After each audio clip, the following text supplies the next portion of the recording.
Hello, Rebecca McDowell here, and I'm going to give a demonstration on my process in creating comics and using Photoshop for scanning, compositing, and coloring my comics. So I'm going to go straight into sharing the screen so that you can see the artwork.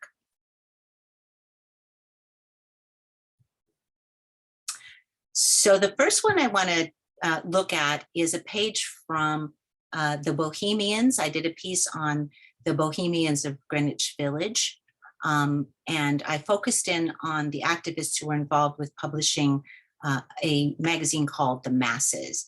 And this is a folder in which I was gathering all of the references that I wanted to use in the section on a woman named Mabel Dodge, a historical figure who hosted a salon that included lots of famous people who would come and attend her very controversial gatherings. So I ended up choosing this picture here as my inspiration, as you can see, for the style that I wanted to use for this section. I did each section in a different style that appeared originally in The Masses. And so that was my style reference. And then I did do a sketch. So you can see this is the sketch that I created with the different characters and an idea of the text. And then this was the art that I did by hand. So it was very simple. I did the lettering and I did simple line work. So now I had to turn this into a page that would look like that. So what I did was ultimately end up with this page. And as you can see, I used a black background and I did invert some of the text. I moved things around a little bit. And I darkened the lines a bit and I filled in the background. Well, how did I do that? We'll kind of go through the process a little bit more later, but I just wanted to show you those steps in the process, starting from the sketch to the scan and then to the final product. But let me ask you, if you wanted to take this picture and turn it into this picture, just think about the steps that you would take. How would you get rid of the gray background? Because this is kind of gray. Maybe if you wanted the background to be white, you would have to blow this out by using levels. How would you put the black background around it without messing up your lines and so forth? Just think about all the different tools that you know of that you might be able to use. And then I'll show you a little bit about my process. So this is an example of a scan of a small piece. This is just probably, this looks like it's about 11 by 8.5 by 11. So I was probably working on a piece of paper that was twice that size. And so I was able to scan the entire frame in one shot. But what if you're working on something quite large? Here's a piece that I did for World War III Illustrated. And this one obviously is much bigger. It's almost 30 inches long. It's over 20 inches high. And I had to scan it in pieces. And you can see all the pieces over here in the layers. So I scanned each piece individually. I dropped them all in here, and then I had to piece them together. And as you can see, that involved positioning them relative to each other, and then also erasing some stuff. And when I went back into this, this document, I discovered that I had made some errors. For example, you can see if we go into the timeline here, you can see if I go back in time to when I opened it up, there's some stuff here that I didn't erase fully. And when you put the one underneath, actually, there's a few more. Actually, let's zoom in. When I get rid of this, you can see that actually they overlap and it actually messes up my picture. Now this went all the way to print with these errors in it. And of course, this is the sort of thing that happens when you go back into old files and you discover all the mistakes that you made because you were in a hurry or you weren't paying attention. So I actually did fix this in the process of preparing for this demonstration. I went ahead and erased some things, and then I saved it. And oh, this has got all these things invisible now. And then what I did was I merged it together into one layer, and I selected the section that I wanted to paste into the final version and fix it. Now I'm going to go back in time to where I saved it before because I want to keep my layers separate in my backup copy. And this is exactly why it's a good idea to save a backup copy with all your layers separate. Because if I hadn't done that, when I discovered this mistake, I would not have been able to fix it so easily. So yes, it uses up 150 megabytes on my hard drive, but I'm very happy that I did that. So let's take a look over here. And you'll see that I have now pasted in the picture of a former president. And it's on top of the artwork that I did. Now, this is the almost final version of the art. I did add some more labels. I added labels with individual names and so on to some of these sections, like everybody in the slime pit was ultimately labeled with a name. But in this version, I had added some additional labels like the beast with the many tiny hands. Now it looks like it's in a pretty good position, but let's see what happens when I hide that. It's a little bit off, right? It's just a little bit, needs to be rotated a little bit. How do I get that perfect? Well, there's one way to do this, which is really useful. Use the difference filter on your layer, and you can see that the places where the lines, the black lines don't line up perfectly are white, and the places where things line up perfectly are black. So now I can go into my rotate.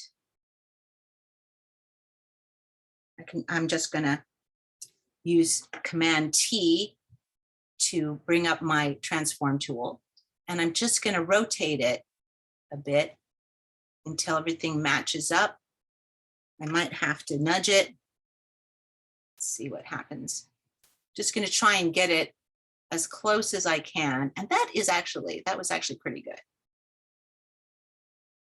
Just try and get it as close as I can. Now you can see there's a couple of spots that are still white, and that's where the mistakes were that I'm correcting. So I'm going to hit return. Look at that, it doesn't look the same once I hit return, but let's see what happens when we go back to normal and then do this. Oh, it looks like I just need to nudge it down a little bit. So let's go back to difference, and I'm going to nudge it down and over. Oh, that is pretty good. That is pretty good. So going back to normal. Now, one thing you might notice if we go down here is that my picture that I pasted in is covering up some of the text. So I am going to need to erase that. And I'm going to use a pretty large eraser brush, and I'm going to use 100% hardness. I find that for the most part, when you're erasing stuff, that you don't want there. I usually use a hard brush unless I want it, you know, a soft edge. But soft edges, when there is any difference at all between what you're erasing and what's underneath, it will kind of create a ghost pattern. So for example, let's undo that for a second and I'll show you exactly what I'm talking about. Let's say I was using an eraser that was really soft and I just erased right here. Actually, it's lined up so good, I don't have a ghost. Well, I can't demonstrate a mistake I haven't made. Okay, well, anyway, be that as it may, as you can imagine, if this line was a little bit different than that line, then you might get a double image there. Let's see if there's anything else here that I need to erase before I'm just going to go ahead and clean up around here. And now the other thing I need to do is adjust this because this original scan has not yet been color adjusted. So I'm just going to go ahead and use levels. That on Mac is Command L. And that gives me these levels. And I'm going to drag the slider from the left to darken up the blacks, make them nice and black. And then I'm going to drag the slider from the right to lighten up the whites and really make it pop. And let's see how close I got to what it's like underneath. Pretty close. Pretty close. So there's the new version that I created. And I'm just going to check and make sure that I got everything. And you can see actually, this is still a little bit darker than the whites in my picture. Now I could go ahead and use levels again. And I might just do that to pull this down a little bit more. But I don't want to lose the detail in here where I've got all this ink wash work. So I'm actually going to use my dodge tool. Now, dodge is a term related to actual analog photography, where you would use a little paddle that looks like this, and you would pass it underneath the enlarger while it was exposing the paper in places where you wanted your picture to be lighter. And in this case, it's just a tool that goes ahead and blows out your highlights. If you have it set to highlights, you can have it set to midtones or shadows. Most of the time you use it on highlights, and you want to use a fairly low exposure because it can be pretty powerful. And then I just scrub on here a little bit, and it just takes out the whitest whites and gives them, just give a little highlight there on the face. Like that. It just makes it a little bit cleaner looking. And let's just see if I have anything up there. Maybe I erased that. Anywhere else that I need to dodge? Maybe his hand here. That light, that little bit of gray that we've got here will print. It'll print as a gray. So if you're concerned about having a nice bright white, you really need to go in and just use that dodge tool to clean it up. So now I have fixed this. I have fixed my error, and I'm going to go ahead and make the commitment. I'm going to merge down my layer.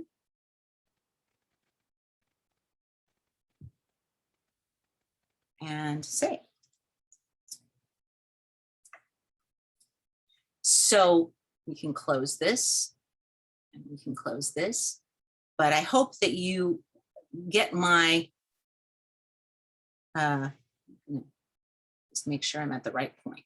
Yeah, that's fine. Save and close. Always save multiple copies of everything that you do is my advice. It may seem excessive, but it's never excessive when you find out what mistakes you made. then you go, oh, thank goodness I did that. I'm going to close all these guys and I'm going to move on to this one. So here's a scan of a page from Anna and the Calabash, a comic that I did about Indigenous land rights in Belize. And this is the black and white version of the comic, and this is the color version of the comic.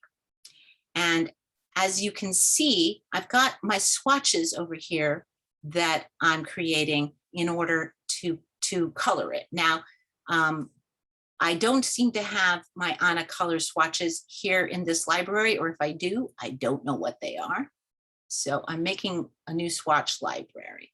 And the way that you do that is you go to libraries and you say create new library, and then you give it a name, and then you can add swatches to it.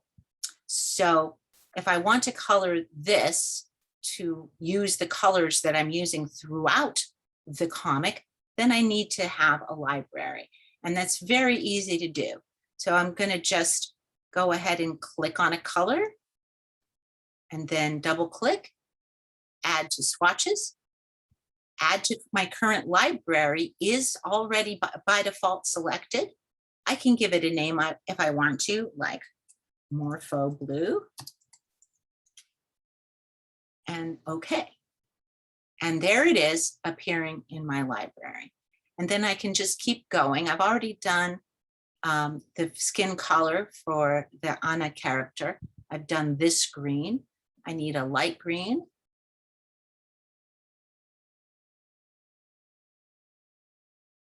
And this kind of olive color.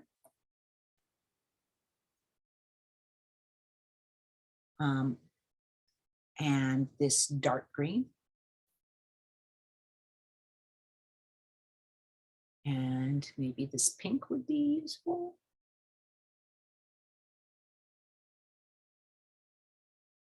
I have an orange. Oh.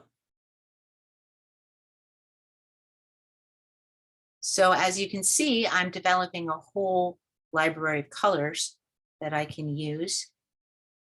And I don't even have to close that window. Just keep on adding until I'm ready. I believe that color is already here. There's this little, what color is that? Kind of a beige color. I think that is also different. Just want to make sure that I have all the colors that I need here. Is this brown? Yeah, I think I need, no, maybe I already have that brown. It's probably the same. Okay. Oh, the red, of course, this orangey, this color here. And in order to get at these colors, sometimes if you're having a hard time getting at the colors, you can get rid of the black. That shows you what it looks like without the black. These are actually different colors. So do this one.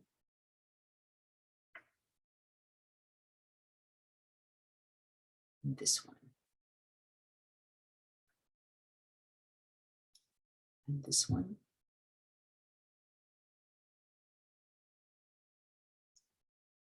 And this one.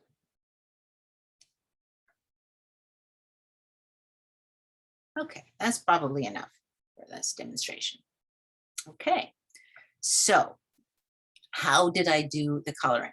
Now, let's go back over here and I'll show you a bit about that.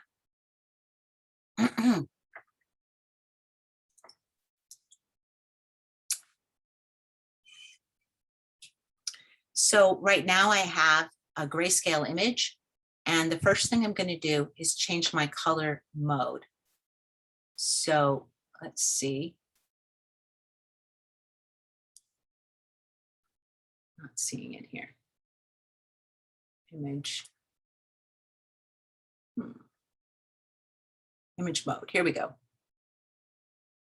So you have a choice. I'm in grayscale right now. I have a choice between RGB color and CMYK color. RGB color has the benefit of being smaller. It's smaller to save, the smaller file. CMYK color is the one that you want to use in any situation where you're sending it to print. But if your image is only going to be used on the web, or if you are printing it yourself on your own printer and you have adjusted your printer for RGB color, then you can use RGB color. Now, I used RGB for the this piece, but I'm going to go and I actually was using it for video animation, but I'm going to go ahead and pick CMYK color and convert to that so that I can show you how that works. Then the next thing I'm going to do is duplicate this layer. And generally, I just hide the background layer, but I'm going to add another layer in between. So that's going to be invisible. And this one, I'm going to change to multiply.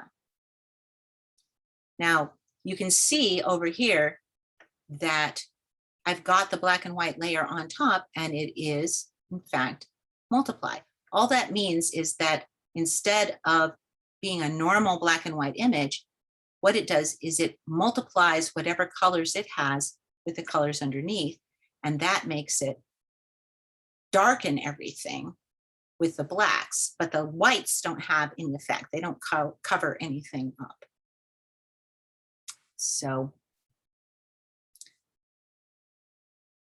the first thing I did when I was working on the piece over here is I created a layer that was just the background color, because this part of the story takes place at night. I wanted it to be dark, and so I filled this whole area with a color, and I just really probably what I did was just select or draw everything with a really big brush. So let's try that. I'm going to pick this swatch. And I'm going to use a very big brush. Ooh, that's too big. It goes from big to like insanely big really fast. That's pretty big. And I'm going to use full hardness. And then, hands falling asleep here. And then with this layer selected, I'm just going to fill it all in.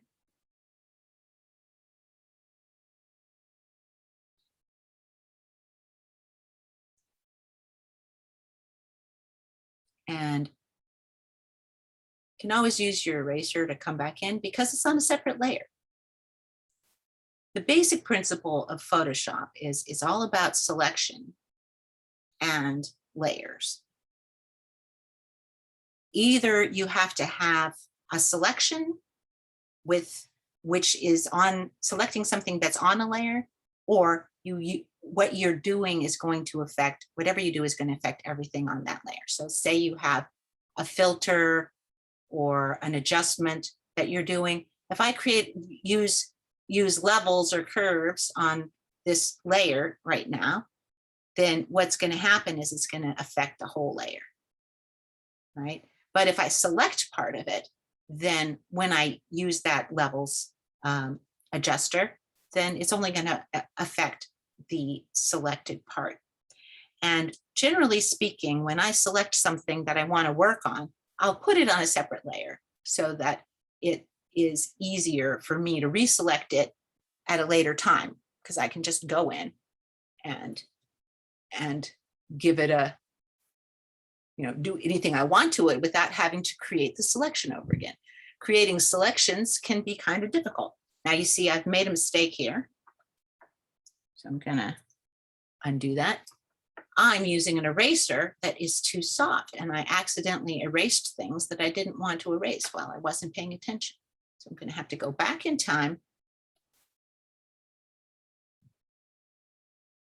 and switch my eraser to a harder eraser. And now I can actually go in and do this without making trouble for myself. So what I'm just doing right now is I'm erasing any part of that background color that sticks out on the side, because this is actually part of the next panel, which overlaps a little bit onto this page. And then the other thing that I did was I actually erased from this Anna's dress because I wanted that to be white. So I just went in and erased that. And I'm not going to go and do all of this stuff because you can see the results on another page. But there's something else that I wanted to show you, and that is how about if I have a shape that I want to fill with a color and I don't want to have to draw it, or I want a shortcut to drawing it. And this image is pretty good for that. But what you have to do is you have to take your magic wand tool, and now I've hidden this layer. I'm gonna select this one, and I want it to, in this case, to be contiguous. Contiguous means that it's going to select the color that I am clicking on, and it's going to select it until it runs out. So it's only going to select it if it's next to each other. It's not going to select any white over here because this black line is here. So I'm selecting this and this, and I want to fill this calabash fruit with one color. But when I did that, as you can see, it didn't select anything inside of these cross hatches. So I'm going to have to fix that. But before I do that, the next thing I'm going to do is I'm going to expand the selection. So you go up to select, modify, expand. You pick the number of pixels you want to expand it by. I think I'll expand this by, I think 8 pixels should be enough. And now you can see that it's gotten a little bit bigger, maybe a little bit too big. It might be a little bit much. All right, let's go back to contract. I'm going to contract it by 2 pixels now. Okay, now it's inside the black line that's around the outside. But what about all this stuff? Well, I'm going to go over here and I'm going to click on my masking tool. This is the selection mask. And now it shows me in red everything that's selected. And what I can do is I can take my brush and make it the right size. Again, nice and hard. And I'm just going to fill in here. So I'm modifying the selection now rather than the art, right? And then click on this, goes back to a normal marching ant selection. I'm going to add myself a layer I want to have here. And I'm going to fill it with this color. So I'm selecting the fill. You can also do Shift F5 on Mac. And foreground color. Like that. Now, I might want to do some shading on this. And while I've still got it selected, I can do that shading. So let's see what it looks like over here. I didn't really do much shading there, but let's say I wanted to. Let's say I wanted to do a little bit of shading. I could take, for example, this color, and I could just go ahead and, oh, that is the color. Oh, let's say I'm going to take this color then. Come on. There we go. And I could just put a little bit of shading down here and down here if I wanted. And because it's still selected, I don't have to reselect it. But what if I decided I wanted to go back and put some shading on, but I had deselected it? Okay, So now I've got this shape here on layer 2, which you can label your layers if you want to. I kind of tend to go work kind of fly by night here. But so I want to select this object, which is on this layer. I just can select the entire board, Command A, and I've got my selection tool here. And then I'm just going to use my arrow tool to nudge it 1 pixel over and 1 pixel back and my marching answer back. So I can then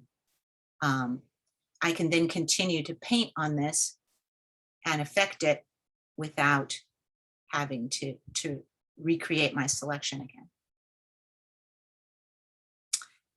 And that is basically the whole deal, except for the fact that there's a lot of painting involved.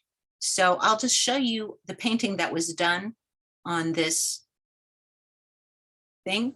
Probably I used the fill on the monster character. I just, used the magic wand tool to select it and fill it. And then I probably just went back in and painted in and fixed whatever I wanted to fix. But as you can see, it's all just underneath. And when you put the black back on, it looks good, even though it looks kind of weird. And usually I paint with the black on. Sometimes I take the black off and see if there's any weird stuff that I missed. This is, a fairly down and dirty version of painting. I was working pretty fast, but it came out okay. And that is my demonstration on working in Photoshop to scan and color comics. Thank you.